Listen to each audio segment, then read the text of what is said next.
1. നടരാജഗുരു സ്വന്തം വചനങ്ങളിൽ ഏതൊരാൾക്കും അയാളുടെ ആത്മാവിനേക്കാൾ പ്രിയമായി മറ്റൊന്നും തന്നെയില്ല.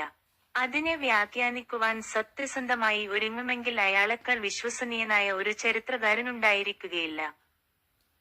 മനുഷ്യത്വം അതിന്റെ സാരാംശത്തിൽ ഏവരിലും ഒന്നുപോലെയാണ്. അതിൽ സഹജമായി തന്നെ നിഹിതമായിരിക്കുന്ന ഔത്കൃഷ്ടത്തെ വെളിവാക്കാനാണ് ജീവചരിത്രം എഴുതപ്പെടേണ്ടത്. പ്രത്യേകിച്ചും ആത്മകഥ വെറും ഏറ്റുപറച്ചിലായി കലാശിക്കുമ്പോൾ വേണ്ടതിലധികം പറഞ്ഞ് അതിശയോക്തിയാൽ മനുഷ്യന് അനുയോജ്യമായ ശ്രേഷ്ഠതയെ ഹനിച്ചുപോയി എന്ന് കുറ്റമുണ്ടാകുന്നു. എന്തുതന്നെയായാലും അന്യരാൽ ഒരിക്കലും സമർത്ഥമായി കൈകാര്യം ചെയ്യപ്പെടാൻ കഴിയാത്തവണ്ണം ലോലമായ ചില അംശങ്ങൾ ജീവിതത്തിൽ ഉണ്ടായിരിക്കുതെന്ന് ചെയ്യും. ജനനവും ബാല്യവും. ബാംഗ്ലൂർ എന്ന നഗരത്തിൽ 1895 ഫെബ്രുവരി മാസത്തിൽ ഞാൻ ജനിച്ചു. ജനനം മുതൽ 3 വയസ്സുവരെ എന്ത് സംഭവിച്ചു എന്നെനിക്ക് ഓർമ്മയില്ല. എനിക്കൊരു അച്ഛനുണ്ടായിരുന്നുവെന്ന് ഞാൻ കേൾക്കുകയും അത് വിശ്വസിക്കുകയും ചെയ്തിരുന്നു.